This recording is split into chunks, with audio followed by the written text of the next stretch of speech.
Hey everybody, I'm Zach and welcome back to another video. This week we are going to be looking at the Arccaptain 200 amp AC/DC TIG welder with pulse and all that stuff. So they reached out and offered to send me one of these machines to play with here. At time of filming, it looks like this is $650 for the welder on Amazon, and I believe the foot pedal might have been like $200. Don't quote me on that. We'll put a picture of the screen grab up there, but yeah, so we're gonna go ahead, unbox this stuff, show you what comes with it, and take a look at what you can actually get done with this machine. So I think we're gonna go ahead and start off with the foot pedal here and see what this thing looks like. As I said earlier, it looks like you have to buy the foot pedals separately, so we're gonna take a look at it because it happened to be sitting on top of the other box. So it looks like you get a warranty card in there, and looks like you just get a foot pedal, and whoops, it actually looks pretty solid. This reminds me a lot of the old school Miller foot pedals before they went plastic. Interesting. So that actually looks pretty solid. Looks like it's got a decent connector on it, so I'm hopeful. Let's go ahead, open the welder up here, and see what's inside of this guy. Like I said, this was, I believe, $650 off on Amazon. I think when I first was approached by this company and took a look at this, I think it was $850, but let's see, we've got an interior box here, so hopefully everything made it here intact. But if this actually works, it would be a nice, entry-level price point welder. So if you could get a 200 amp AC/DC TIG machine for sub $1,000, that actually would be pretty impressive. So it looks like we got the manual here. Looks like there's an app you can download to go along with it. We'll take a look at that. We got a fairly heavy accessory box here, and it looks like we got the welder here, which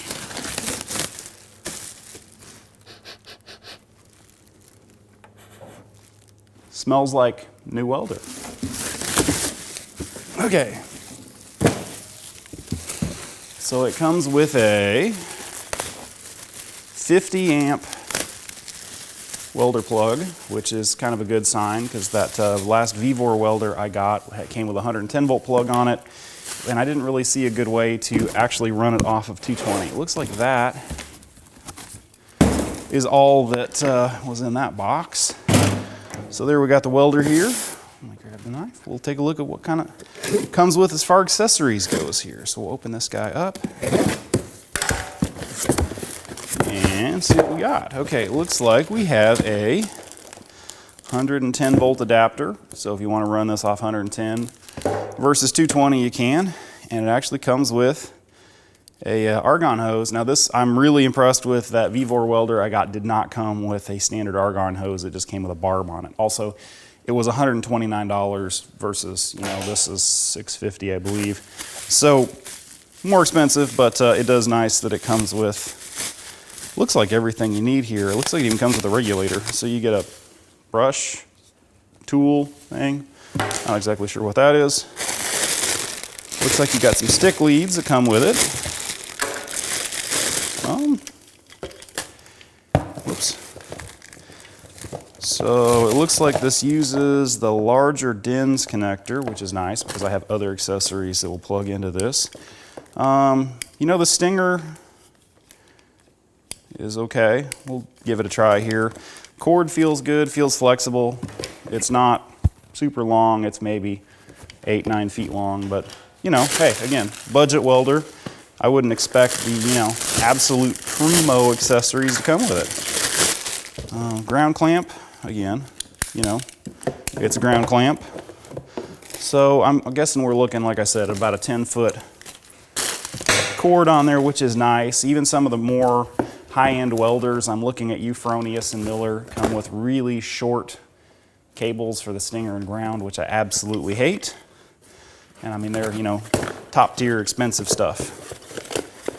So we got a flow meter here, which actually looks like a pretty decent flow meter. Again, you know, I can't really say anything bad about this so far. It looks like the accessories that come with it are pretty decent. It's a standard plug, which is really nice. So you got it looks like a 4 or 5 pin remote here. Looks like a standard gas plugs. And again, looks like you can plug a DINS style torch into this. Comes with a 26 torch, and it looks like it's actually a standard torch, which is nice because like that really cheap Vevor I got came with kind of an odd torch that I could not get any of my other accessories to fit. So this is nice. So it looks like you get some gas, or not gas lenses, but collets and collet bodies here, which we will probably swap out for a gas lens because I am just that kind of person. But it looks like you get everything you need here for a 3/32 setup, which for a machine this size, 3/32 tungsten is absolutely perfect. And this looks like it's maybe a 12-foot torch.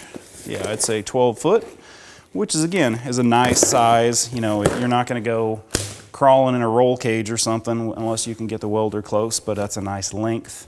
And so yeah, I'm pretty impressed so far. We'll go ahead and get this guy hooked up here and see how it goes.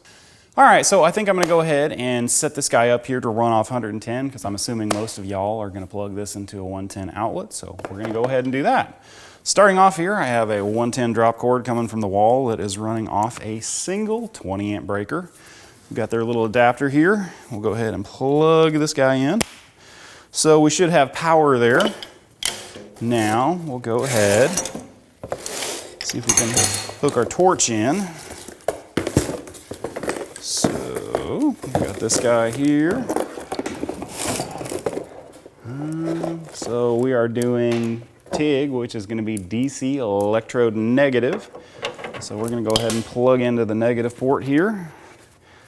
Plug our gas line in. Actually, no, wait, I'm going to go ahead and put the torch switch. You know, we'll go ahead and use the foot pedal, actually, rather than the torch switch, because I am just that kind of person. So we'll go ahead and it looks like it just is a push to connect fitting there. Screw that guy in there. Snug that up. Now, okay, again, we're doing TIG, which is going to be DC electrode negative, so we'll go ahead and hook our ground to the table here. And we will go into the positive electrode port here. And it looks like the welder there is set up. Now we'll go ahead and take our regulator, and there's a bird that just flew into the shop. And I hope it doesn't get chopped up in the fan. Come on, dude. Why don't we, you want to, yeah, I guess you can get some B-roll of it there. I'm going to turn the lights off and maybe it'll stop freaking out and get out of here. Okay, we had to take a slight intermission there to chase a bird out of the shop here. But yeah, so we're going to hook the regulator up to our argon bottle here.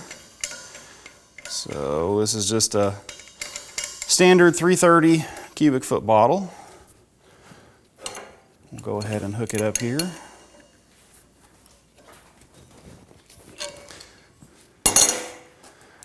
And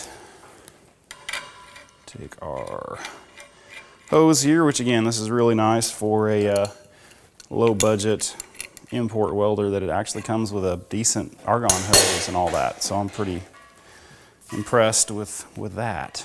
So we'll go ahead and hook it up to the port in the back of the welder here.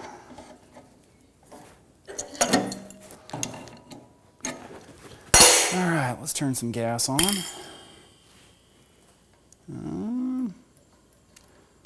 Close it off. I guess I'll crack it so we can go ahead and set our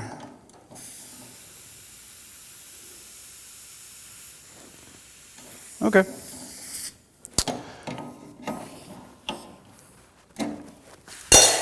All right, so let's go ahead and fire this thing up. and see what the user interface looks like.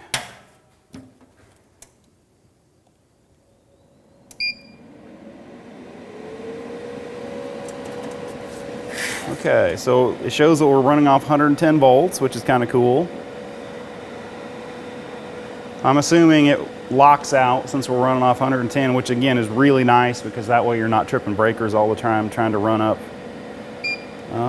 Let's see, we are set on, looks like you can set square wave or triangular wave, which is really nice. The triangular wave is nice if you're trying to minimize the heat input into a thin piece of metal.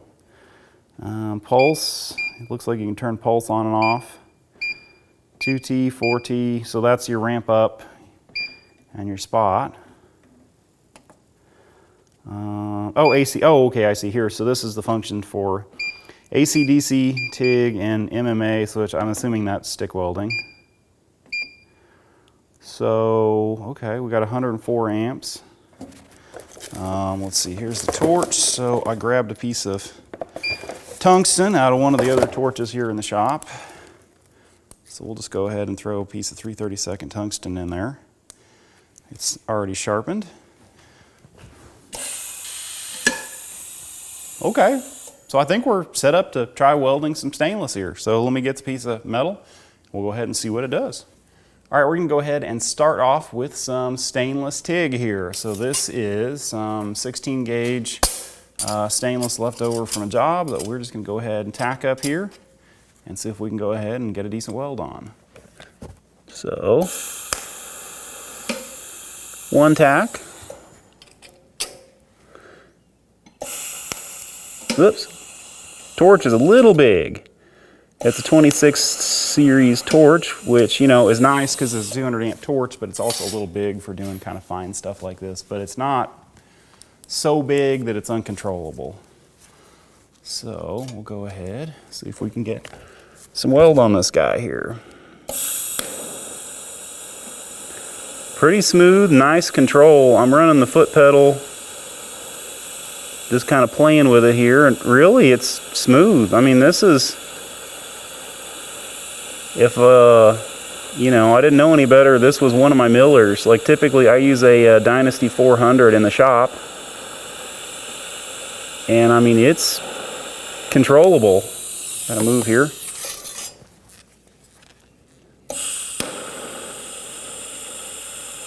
You know, it is nice.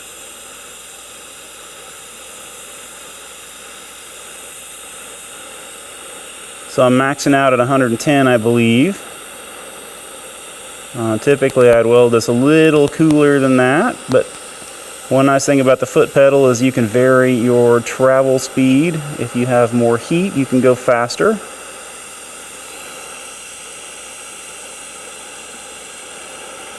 But it has nice control. You know, I can work the foot pedal there, and I've used some of these that had, you know, are cheaper machines where, you know, the foot pedal was really bumpy and jumpy, but this is nice and smooth. So there's that weld right there. So I think we'll go ahead and we'll try out some aluminum here, see what it'll do off that. Okay, so we're gonna go ahead and switch this over to try some aluminum here. So you've got a setting here for DC TIG and AC TIG. We'll go ahead and put it in AC TIG, and you've got a setting here for, looks like triangular wave or square wave. So we'll just go ahead and leave it in square wave. We're turned up as high as it'll go off 110 here at 120 amps. I don't know how this is gonna go, but we'll see what happens here.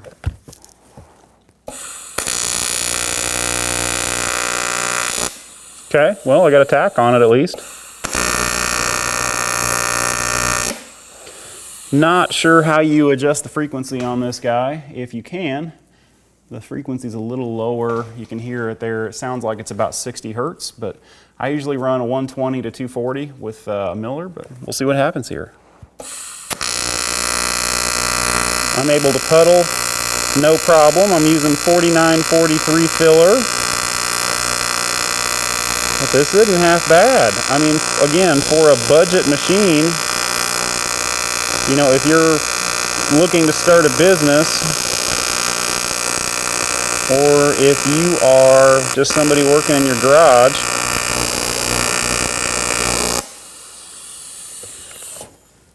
Now again, you got to look at that. I'm not somebody that welds aluminum every day, but I can live with that.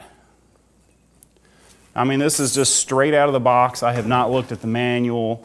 I'm just playing with it here. I can live with that. And so if you're somebody that is, like I said, just starting out a business or playing in your garage trying to build a race car or something like this, for the price, I'm impressed so far. It's got a really nice smooth action on the foot pedal and a decent arc.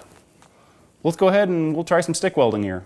All right, so far I'm pretty impressed with this thing. We're gonna go ahead and try stick welding with it here. I've got some 1/8 inch 5P plus, which is a 6010 rod. We'll see how it runs. Stinger's, you know, okay. So we'll see what we can do with this guy here. That is 6010s seem to be the downfall of a lot of cheaper inverters. So we'll see what we can actually do with this guy here.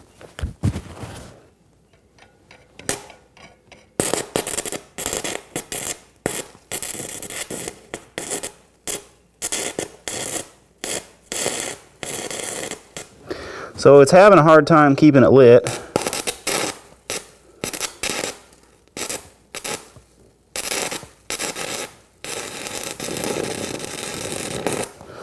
I can play with the arc force here. I noticed as we were getting ready to film this, there's an arc force setting, so we'll go ahead and turn it up and see what happens. There's hot start, amperage, arc force, so we'll go ahead and go up to say 95 amps. And see if we can keep it lit here, but that doesn't surprise me with 6010s. A lot of cheaper welders will have a really hard time running these.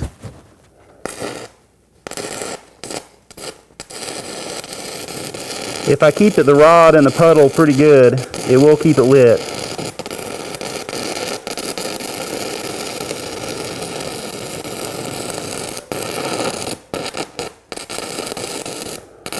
But it's not real happy about it. I'm having a hard time keeping it. Yeah, I'm having a hard time keeping it lit. Not really surprising, but you know, I can see how that would be really frustrating if you're new to welding and you're using 6010s. But we'll go ahead, we'll try some 7018s here, and I expect it to run those a lot better. So we'll go ahead and try a 3/32 7018. The nice thing about if you're using 1/8 inch 6010s and 3/32 7018s is you generally on most machines you don't have to change the setting on the machine. You can just grab one rod or the other and use the same setting. So let's see what the 7018 does. Maybe.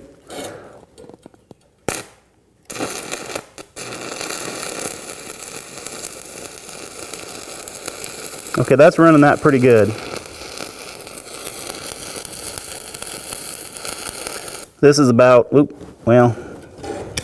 about what I would have expected. I mean, we're not talking a super high dollar machine here, but most TIG welders, it seems like, are mediocre stick welders at best. And also I have a really poor fit up here. This is off of a cable plow that somebody brought out that I gouged off. That's definitely seen better days. Let's see if we can get a decent weld over here though. Okay, so I don't know if you're going to be able to hear that, but the fan on the welder just kicked on, and it's actually not super hot or super loud. Oh, and we just tripped the circuit breaker. So if you're going to stick weld with this, you're going to want to run it off 220. All right, so we're going to go ahead and try using the switch on the torch here and see how that does. I believe you can set this up to where the arc is only on when you have the button down, or you can have it to where you hit the button, the arc turns on, hit the button again, the arc turns off. We're going to see what happens here. See if we can weld out another one of these pieces of stainless here.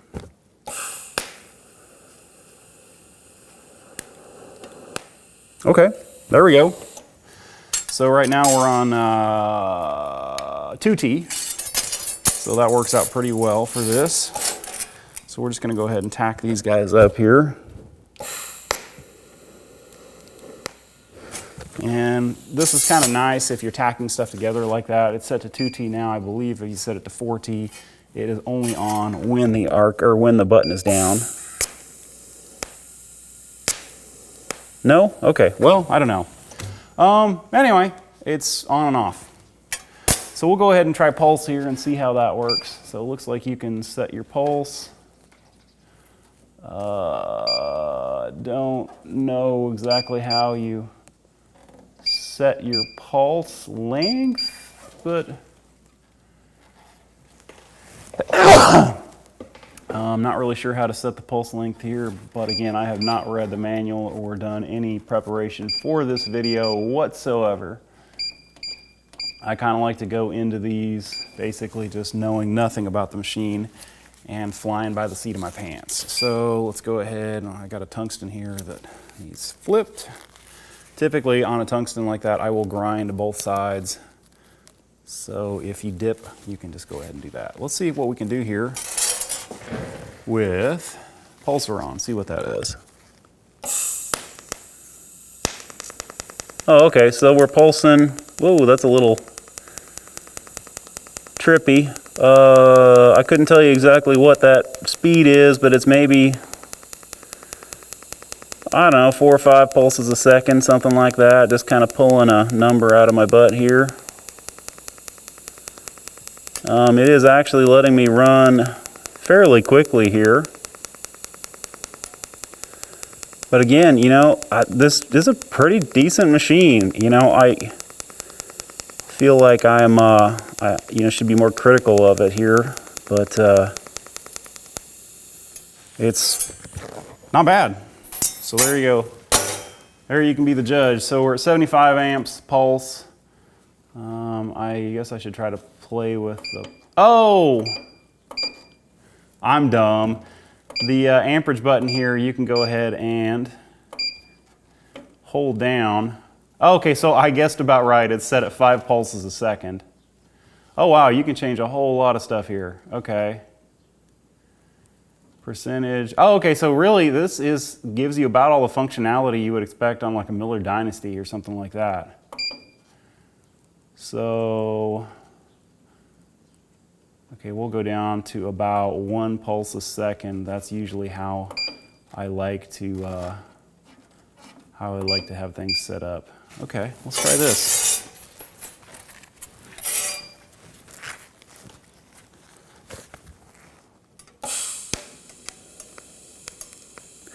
So what I like doing is having about 3/4 to 1 pulse per second, and then when the arc is in the low spot there, I will move the torch, and that gives you a really nice stack of dimes look.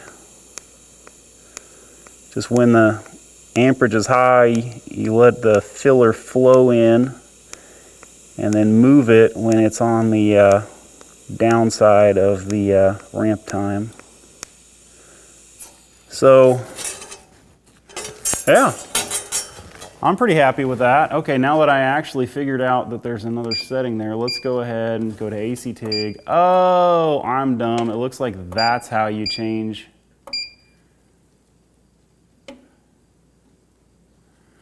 $50 amps. Oh wait, no, not pulse. We want that off. Can we change the...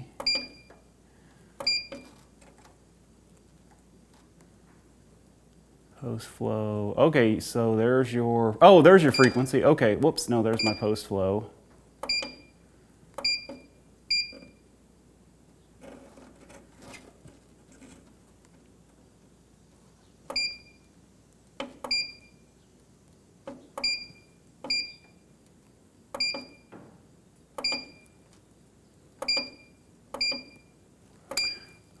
Okay, wait, so there's our ramp up time.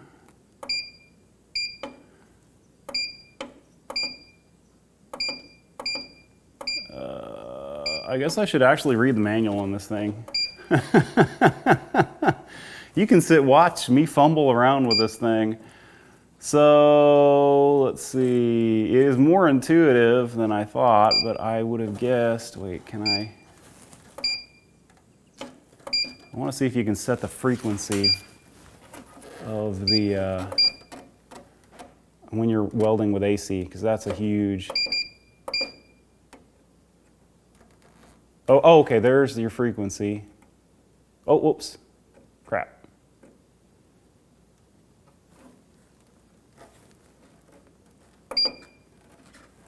Oh no, dang it, I went back to, okay, so the menu Probably is going to need some time to go through and actually, okay, wait, there's your amperage.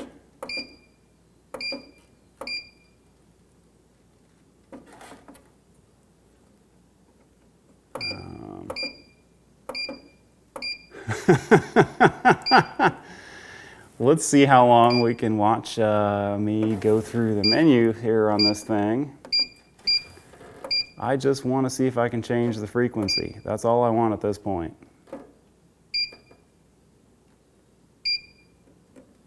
Oh, wait, let me plug the foot pedal in and see if I'm confusing it here. Maybe that's it. Okay, now we want 2T.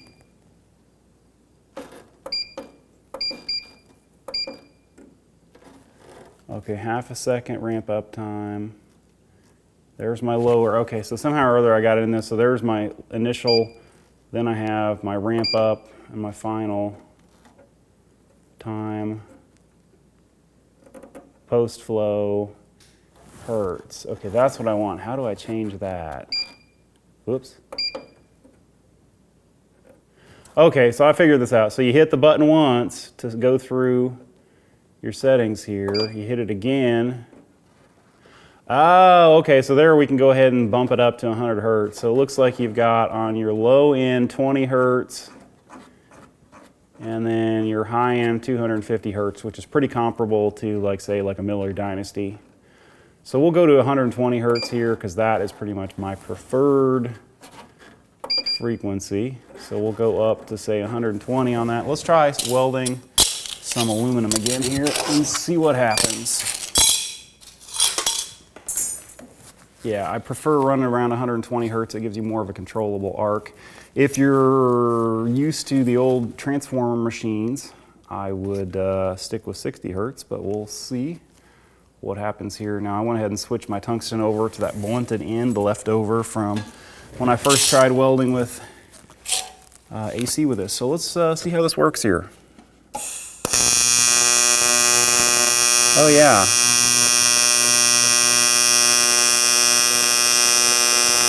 Much more what I'm used to, because you're really able to pinpoint the heat.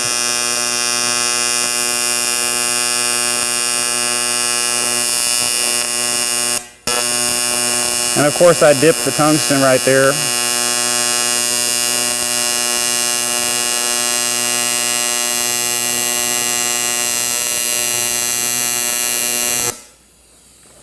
Okay, there we go. I'm pretty happy with that.